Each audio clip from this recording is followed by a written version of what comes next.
Good evening, everyone.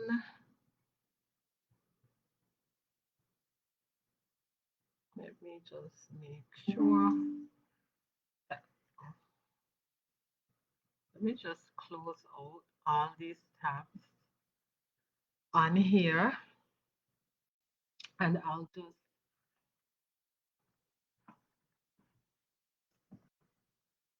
wait for a few.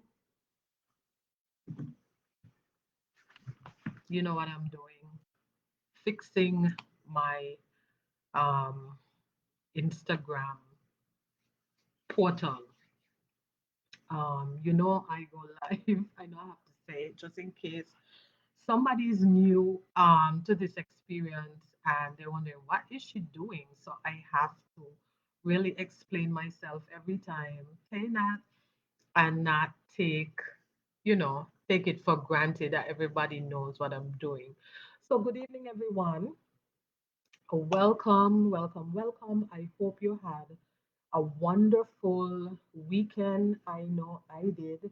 I had a wonderful weekend. Spent it um, celebrating a friend's birthday. Hadn't been out in a while, so it feels really good. Felt really good. And so I feel so rejuvenated and so refreshed. So this week, I've been going live for the past 2 weeks.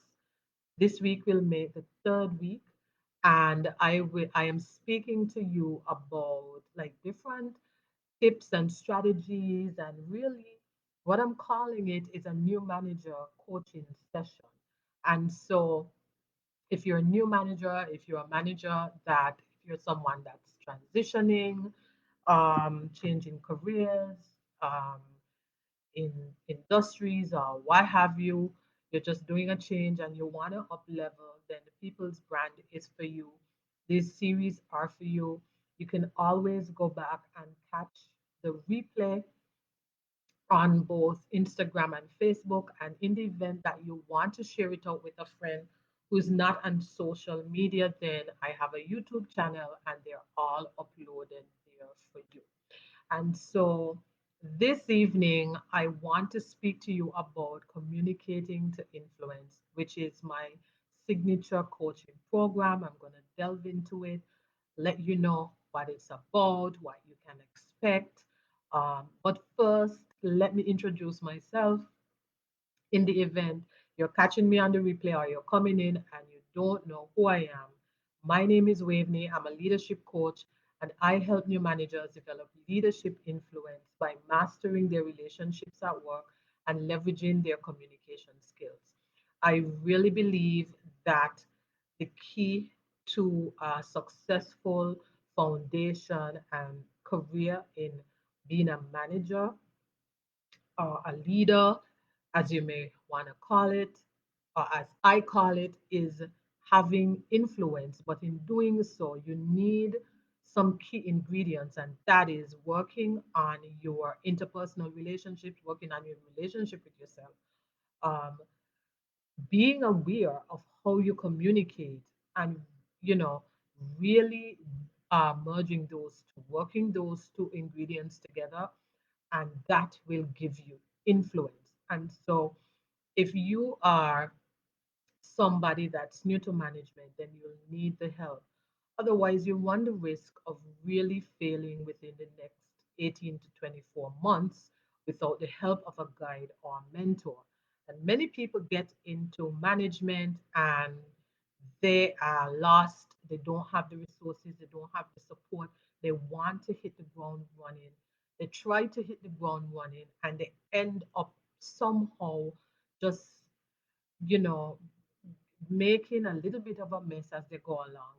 But it's important that you set a right foundation in those in those few months, because your reputation precedes you, and the damage that you may end up doing within those few months may come back to haunt you, and you're going to have to spend time just really reworking either.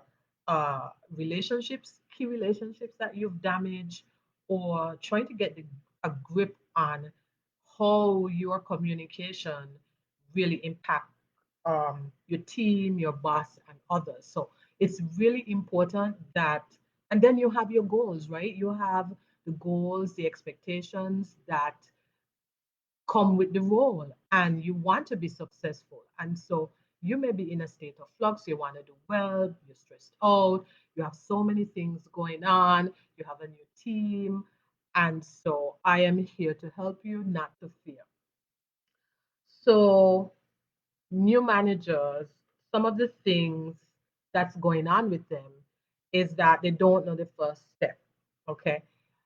Some of the things I've seen, and for those of you who don't know, I am uh, a human resource professional. That is my background.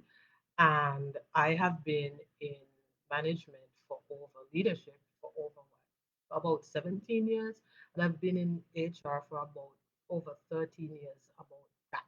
All right. So I've seen quite a few things. I've experienced quite a few things. And so some of the things that I see where managers, new managers get it wrong. And really it could apply because if you're not somebody that's investing in your growth and development, and even if you've been a manager for a while, you're probably doing these things incorrectly. Some of the things I see is managers being afraid to confront, to have those uncomfortable conversations. And uncomfortable conversations doesn't necessarily always have to be somebody who is being terminated. It could be someone who is performing really well on the team, somebody you could depend on, but they are messing up. They're coming late.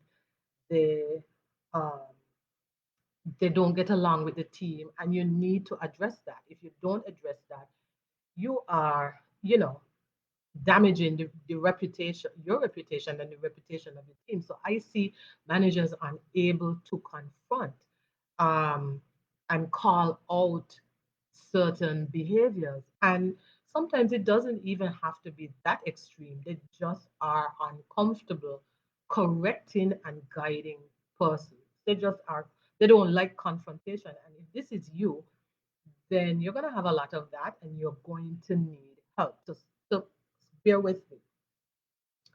The other things I've seen that come up is that, some managers in a small community, like I live on a small island, and in a small community, where there are people who, may go to school with each other or grow up with each other, their neighbors or whatever. And so you're the manager, and now you have to manage either your friends. Yeah, it could be in a small community, or you have to manage your friends. You you grow up with these people, like career wise. One day, all of you, you're friends, you're, you bash management, and all of a sudden, now you're management, you're a part of management. How do you deal with that? Newsflash: you cannot wait to be a manager by when you become one. You can't adapt. Just FYI, for those of you, you may be looking at this and you may be, I want to be a manager someday. I want to get myself ready. Newsflash: you cannot wait until you are a manager to behave like one. So if you're someone who within the work environment, you are talking crap about management, your boss, senior leaders, with your other friends, and you want to go within that organization or wherever, please stop it, because you are going to be management one day, and what are you going to say? It's them. Are you going to third party manage? It's them, not me. That's not cool. That's not what influential leaders do. And the people who follow the people's brand, you're listening to me. We serve ambitious, driven people who want to make a mark in the world, who want to do the right thing, right? And so you want to stop that. So something I see is that people become familiar. They are comfortable because um, they know someone.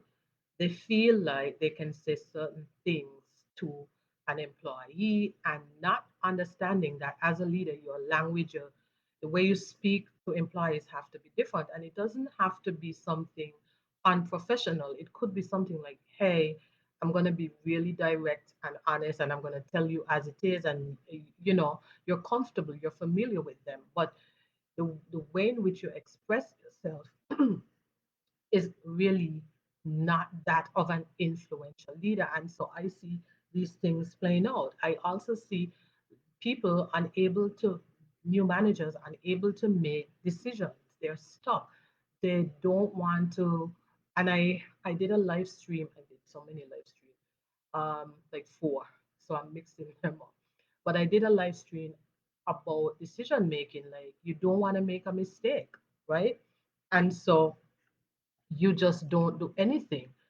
Um, some mistakes are costly, yes. Some mistakes are costly, but you have to be willing to take the risk. You have to be willing to, you know, do something so um, you can grow and you can learn, right? With the help of a guide and an expert. Um, some managers, and this is what I see a lot as well, people bring their baggage to work. People bring their trauma to work. Like there's some managers they don't know how to, manage situations, and so they resort to being passive aggressive, stonewalling with the staff, with their employees. Um, there's so many things, and so you know new managers go through. Managers are people too, right? I'm not bashing anyone, but I'm just really walking through a host of things that can happen and a list of emotions really that you can have. You don't know how to deal with that aggressive employee. Sometimes someone you may have a very outspoken employee, the leader of the pack. How do you deal with that? You say something in a meeting and they immediately say something back. And a lot of the times, if you are not mature enough, if you're not aware enough, you would lash back, and then all of a sudden it's a back and forth, and everybody is looking. And the first thing people say is, well, aren't they the manager? They should know better. By the way, employees, and I told someone this today, employees always know what a manager should or shouldn't do. They're the expert on it. Eh? They always know that. And so I am here really to guide and support and show you that there's a different way to do things. I'm not sitting here as someone who's perfect. I've made some of those mistakes because I am human, as are you. But this is what qualifies me, because as we learn, we grow. And Maya Angelou says, when you learn, you teach, or something like that, right? And so I have a passion for helping people. I want to see people succeed, especially those who may not have the resources or have someone supportive in their corner. All right. And so I created Communicator Influence, which is a program, my coaching program that I'm talking about tonight. It's a place where I share with you the strategies on how to be an influential leader by focusing on areas in communication and the relationship piece, so you could manage your department well, that you could be a shining star, that you could make an impact, right? Um, in your wherever you are. I'm looking at my notes. You want to be the leader that is likable, right? You want to be respected as well, and you want to be likable, right? And when I say likable in this term, I mean respected also. And you want to be someone that everyone wants to work with. Do you know of anyone that people just want to work with them? They've heard about them, they've seen them, and it's not that these leaders are 100% all the time, but they're very consistent in their leadership, they're very consistent in what they do. And so over time, their reputation is such that people want to work with them. And you can be that leader. You can be that person that make people feel great and inspire people and influence people. You want to leave a legacy that you can be proud of. Last week, I gave a presentation to an association and I spoke about service. Um, One of my favorite quotes by Martin Luther King is the one that says, "Anybody can be great because anybody can serve." And when you are entrusted with a leadership role, your job is one of service. Your job is one to support, to guide. It's not about your title. A lot of people get hung up on your title and they think it's about them. The title is great. Congratulations to you. You who let me buy you some flowers and a tin of chocolate, okay? But you need to stop focusing on that. I am not saying don't celebrate your wins. You have to celebrate your wins. You deserve it. But when you get into that mode, it has to be about the people that you serve. And somebody on my Instagram, I'm going to read this comment. They're saying there's some managers that are afraid to make critical decisions because they don't want them and the person to fall out. Exactly. And you're going to be not liked at times, right? I mean, look at me. As I mentioned previously, I'm in HR. My background is in HR. Actually, at the time of this recording right now, presently, I still work my 9 to 5, right? And I'm still in HR. And a lot of people have different views and opinions of HR. And there are times when I have to communicate policies that people don't agree with, and that's okay, right? That's okay. We're not in a popularity contest. If you want to be popular, then be a movie star. All right. If you want to be popular, be a politician, right?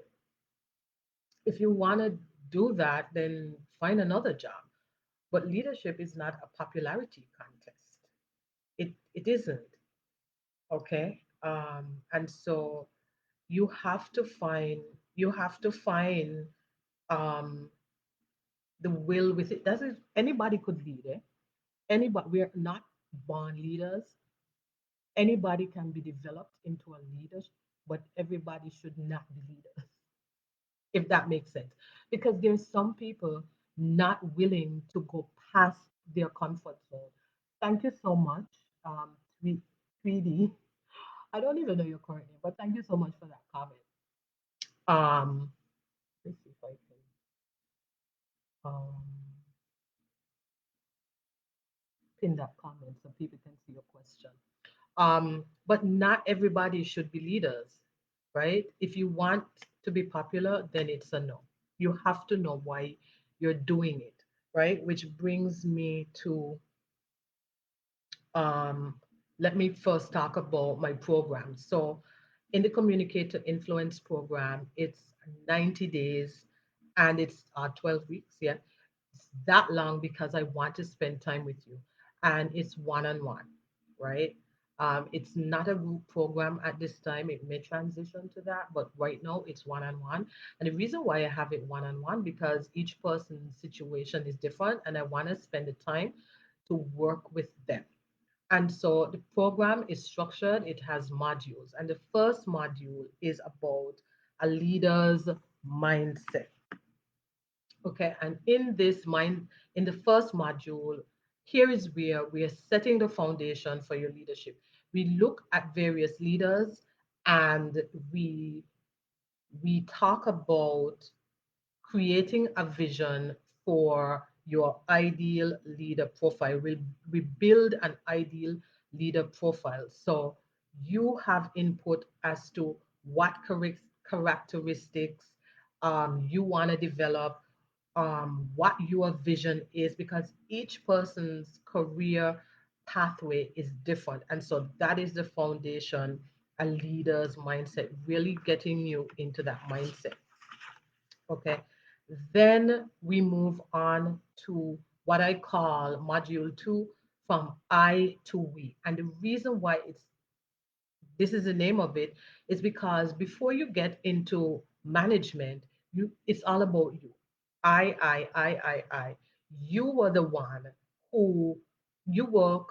Yes, you are part of the team, but you were responsible for your results, You were not maybe so much responsible for a team as much, okay? But you really was the one who was responsible for your success and your results. Now that you're a leader, not so much. That is where the we part come in. And this is a critical step that a lot of leaders miss. They're still in the I thing. I this, I did that, my position, this, that, and I've seen it, and it's a turn off. It's a turn off because you think that you can do it all.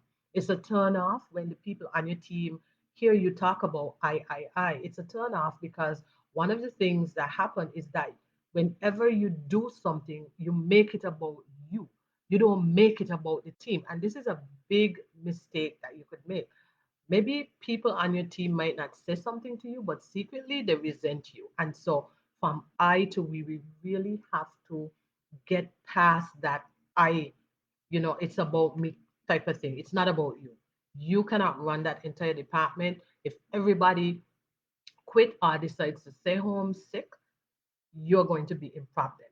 So we focus on that, and we focus the thinking away from being a individual contributor to a frontline leader. And in this particular module, there are tools, there are, I share with you metrics that you should really be looking at aside from the goals that you get. Um, there are metrics there that you should really be looking at to ensure your success. The next module is about your communication style, and this is where we start to go deep in it. We have there's a quiz there that gives you your unique communication style, and it highlights your we focus on the awareness. All right, we focus on the awareness, how you communicate, how you perceive, and we create a plan. We look at your strengths and we create a plan for the areas of opportunities. We're not going to call them weakness, okay? We don't do that. We don't have weaknesses over here. We have areas of opportunities, okay? Areas of opportunities. Isn't that like a nicer way to say weaknesses? Areas of opportunities.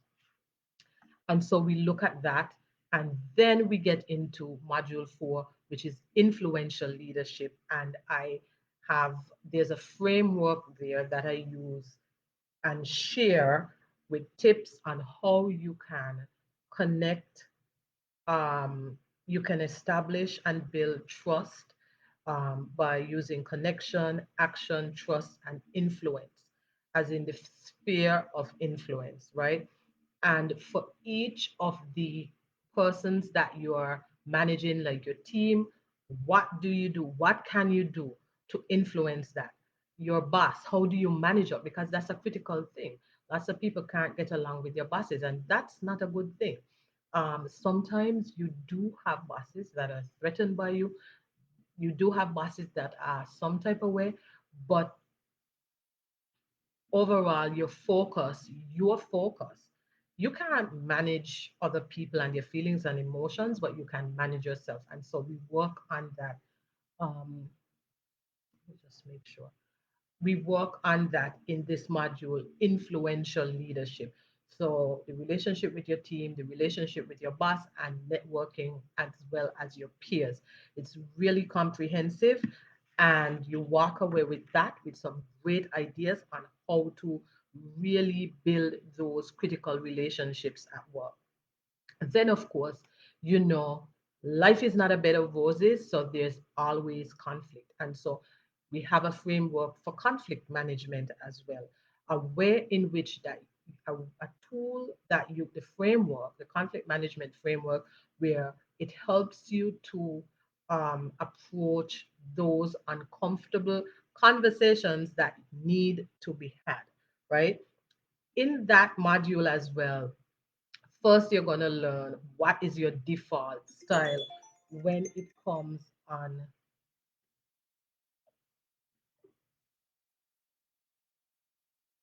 Oh my goodness. Give me a second. I hope I didn't. I apologize. I wonder how that call came. I just had a call come in. I wonder how it came in. Anyway, I apologize for that.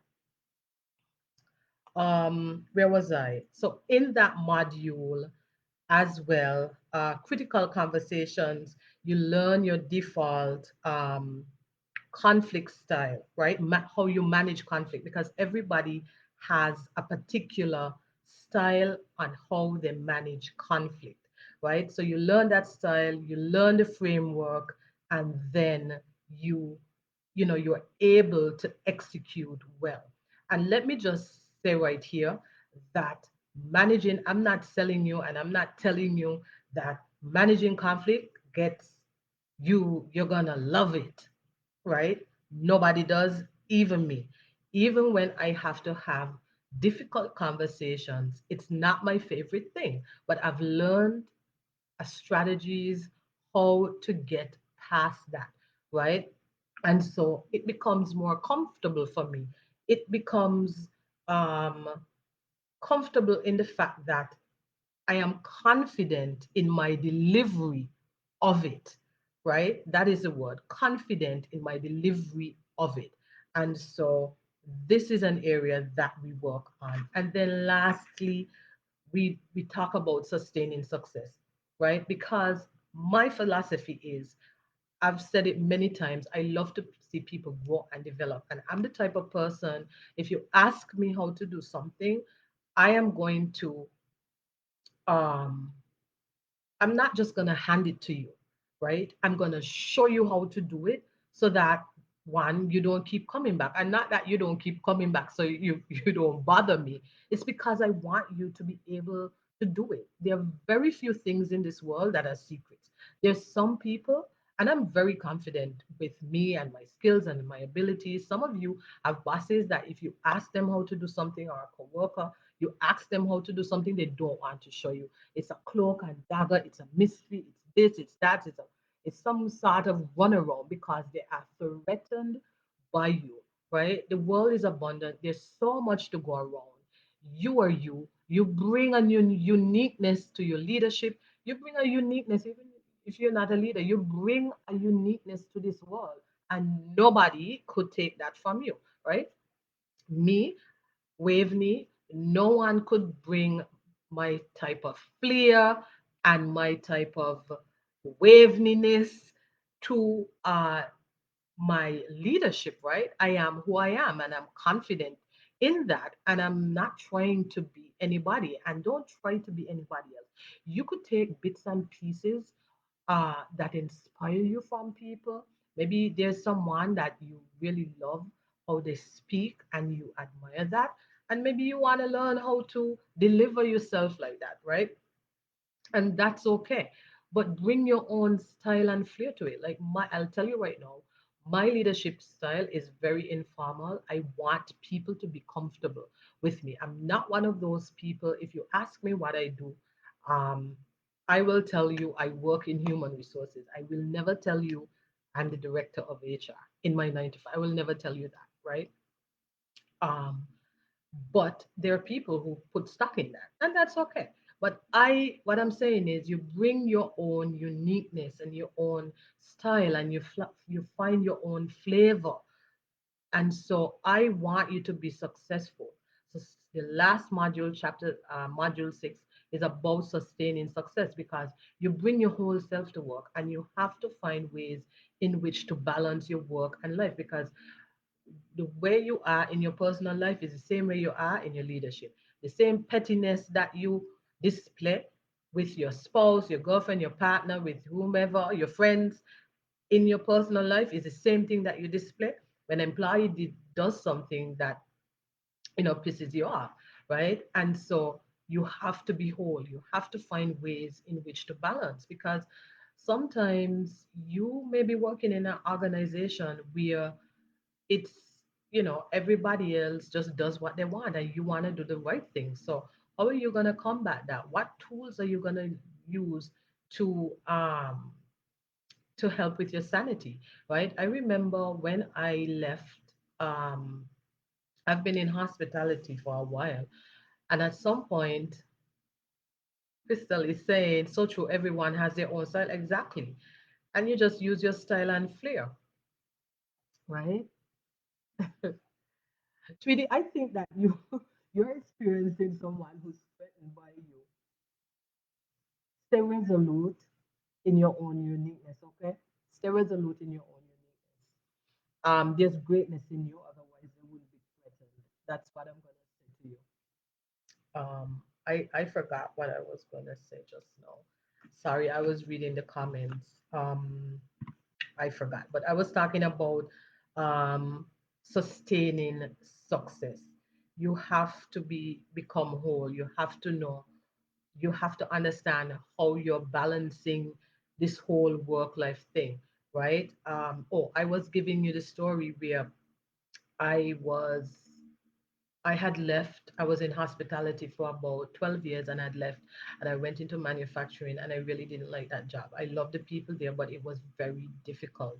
If you've ever heard culture eats strategy for breakfast, I had heard that.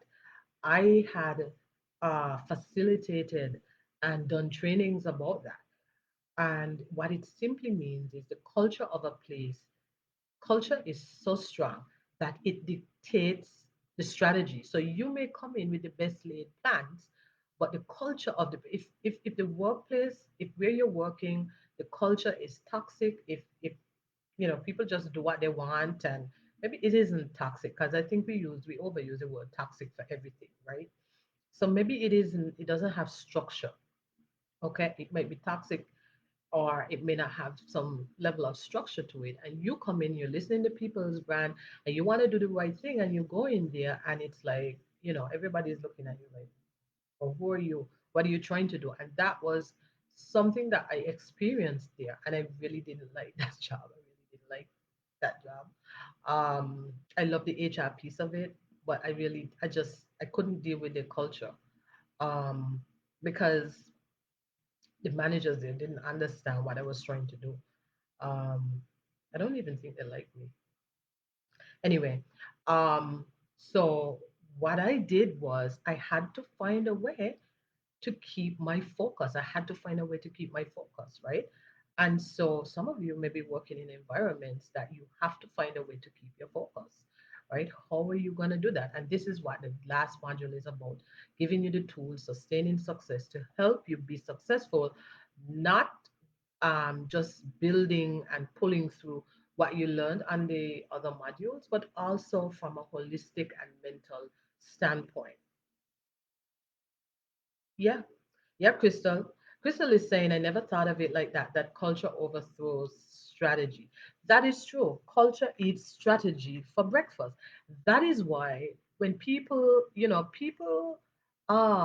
I'm going to deviate a bit and give you a little bit of a HR advice. Yes, people always resist change. My aunt is on Facebook saying people always resist change. They do. People, we don't like change. We don't, right? Um, and I'm blanking out again, Crystal. I will send you who did that quote, but the culture of a place. Oh, I was talking about so many thoughts in my head. Speaking about the way the HR advice. So people get into jobs and they think that money is everything. Money is not everything, people. Money is not everything. Okay. Money is not everything. When you go into a role, you have to ask the relevant questions. You have to do your own investigation. You have to find out what the culture of a place is. So someone is asking, so how do you deal with a situation like that? Like the environment is toxic or the culture. So you leave. The long and short answer of it is that you leave. You assess the situation, but then you leave. It may just be one particular person, right, that does this. And I would want to know, is there a mechanism in place to make a complaint? Do you like what proximity is this person working directly with you, right? But if it is the whole environment, right, then I would make an exit plan. Don't just get up and leave. So please don't come off this live and say, well, Waveney family people man said that I must leave, and you write your resignation and leave because I don't have a job for you. Okay? Don't do that. But make an exit plan. Make an exit plan.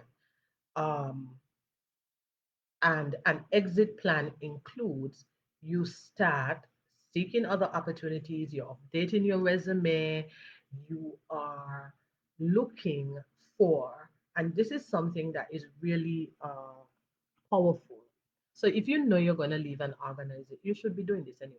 But if you know you're going to leave an organization, you start um, looking at the things that you perceive as problems and start reframing them as to how you can overcome them or what you can do to find a solution.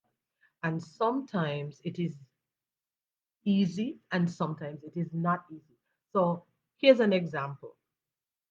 Sometimes you're in an environment and you want to leave, right? You want to leave, and all when when we don't like something, everything is negative. Everything is negative. Somebody said good morning to us and it is negative. They said it in a tone because we are fed up and we are trying to leave, right?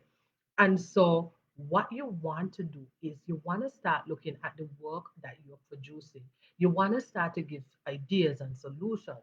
And you're jotting this down because here's why. When you go into your next role, right? And this is a mistake people make. Why did you leave the last job? Oh, well, the manager was difficult. That's not a good answer. Sometimes we say it with such um, virtual that the interviewer is like, okay, well, this person sounds like they're troublemakers. So you have to reframe the experience. I hope I could explain it. I'm explaining it well. Um, I think I actually have an exit strategy that I gave someone. So I'm gonna send it to you, Tweety. So when you finish, just DM me.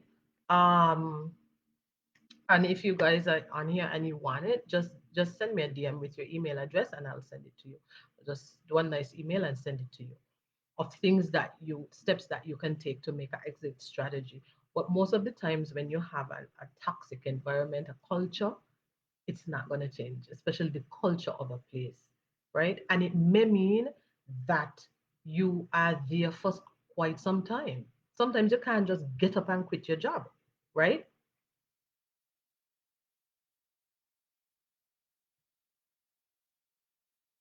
Okay. All right. Let me unpin this. Give me a moment. I think the point that you were trying to make is where you observe, getting and understand. Yeah. Yeah, thanks, Crystal. I remember the after. Somebody is saying, isn't there any way at all that you can work along with other managers to create a health workable culture? Um,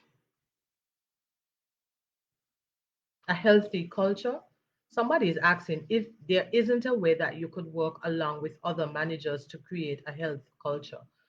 Sometimes you can. It depends on the situation. It depends on how the environment is set up. It depends on because, for example, there are some work environments that people are set, dead set in their ways.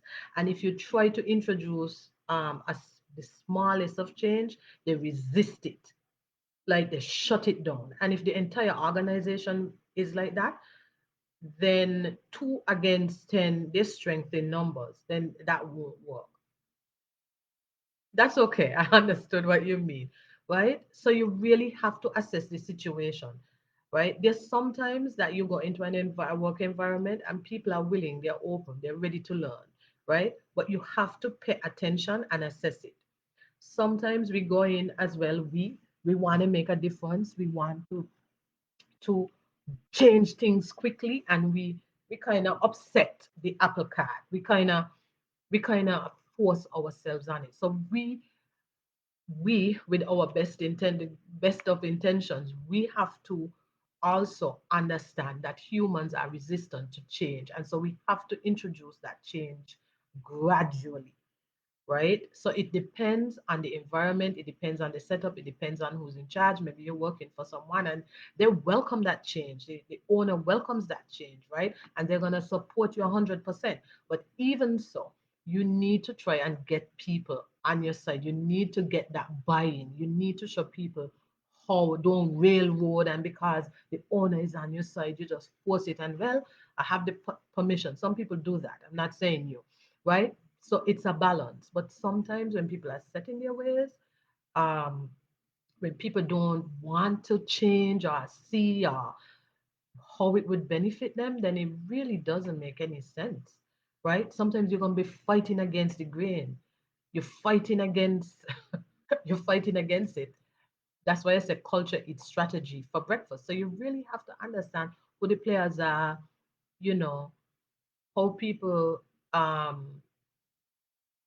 who you're gonna get as allies. It's strategy, really.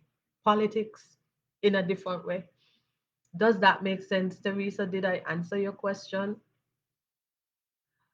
Sometimes when I'm answering these questions, I really hope that I've given you enough without knowing the particular context.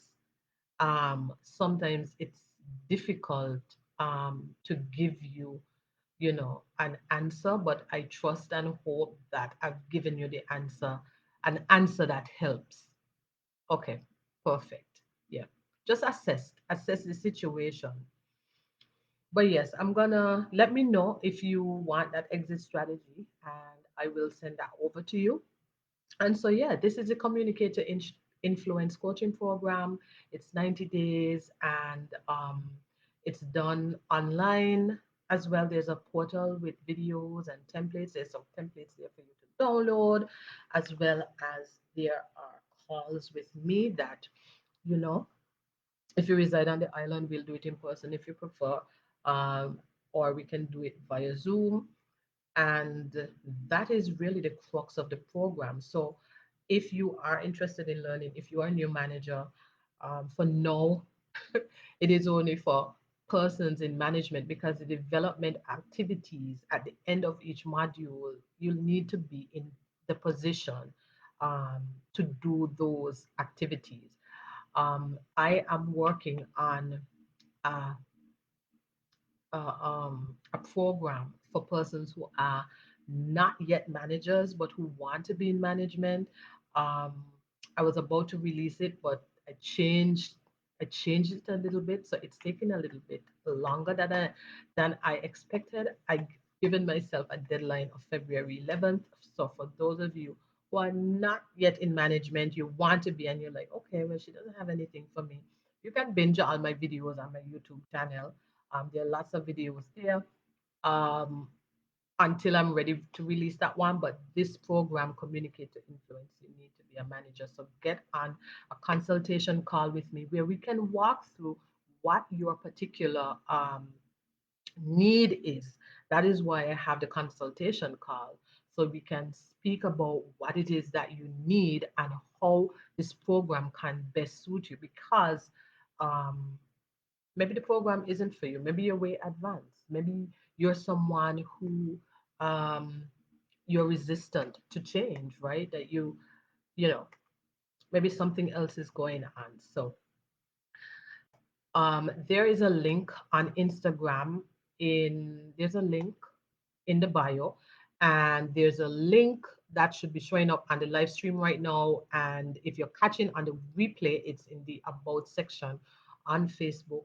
Um, and so schedule your consultation. Let's chat. Let's get to find out your unique need, and that will be it. That's it. I will be back tomorrow with another topic. So I'll see you then, or you can catch the replay. Thank you for joining in.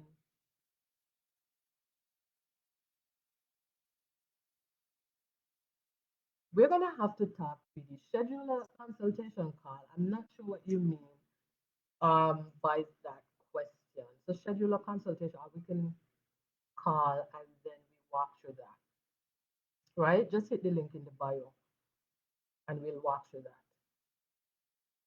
right? Somebody's asking if you're not a manager as yet, but are in a leadership role, will the program accommodate the individual? It depends. It depends. I'm not sure what that looks like for you. So schedule the consultation call and let's talk it. Okay.